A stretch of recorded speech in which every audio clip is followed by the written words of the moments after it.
Hello, YouTubers! Today, I'm going to talk about vermicomposting. What is vermicomposting, you might ask? Well, it's composting with worms, specifically red wigglers. Worms plus organic garbage equals black gold, or, in other words, naturally decomposed organic material. Did you know a worm can eat its weight in food every day? That's a lot of food. There are many great benefits of vermicomposting. These include reducing your impact. So, if you're looking for a way to become more green, then starve the landfills and compost instead. Another great benefit of vermicomposting is that you can compost all year round. Because it's in your house, there's no need to stop in the winter. As well, because the containers are so small, it's ideal for the apartments. And lastly, when all your worms have broken down the waste that you fed them, this is perfect fertilizer for your plants, an added bonus.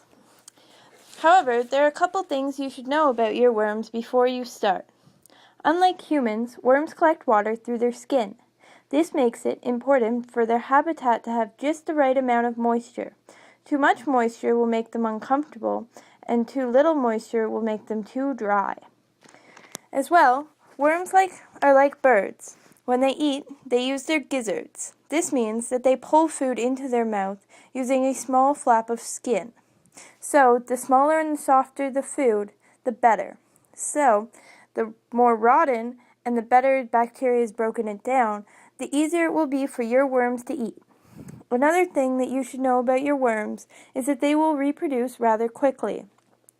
One egg will take only 3 weeks to hatch and then produce 20 young worms.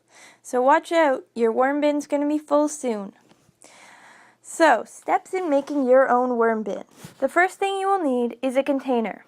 Anything will do, but a plastic tub is the easiest and cheapest method. Next, you need to work on bedding. This is where the worms are going to live and what they'll make their house out of. So, it's important you do this right. What you need is a 50-50 blend of carbon-rich things and coconut husk.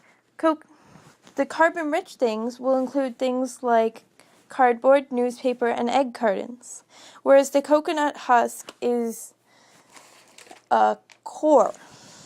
The next thing that you need to consider is what you're going to feed your worms. Some things are better than others, and the worms will enjoy better. So the worms will eat your organic garbage or your kitchen scraps. Things like fruits, vegetables, coffee grinds, tea bags, and eggshells.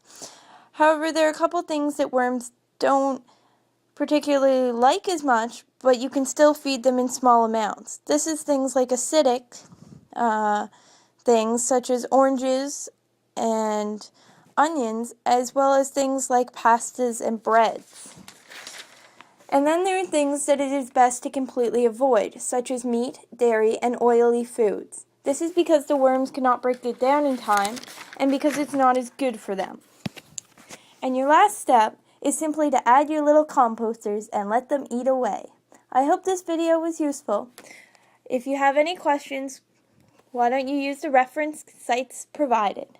Thanks, and enjoy your day, YouTubers.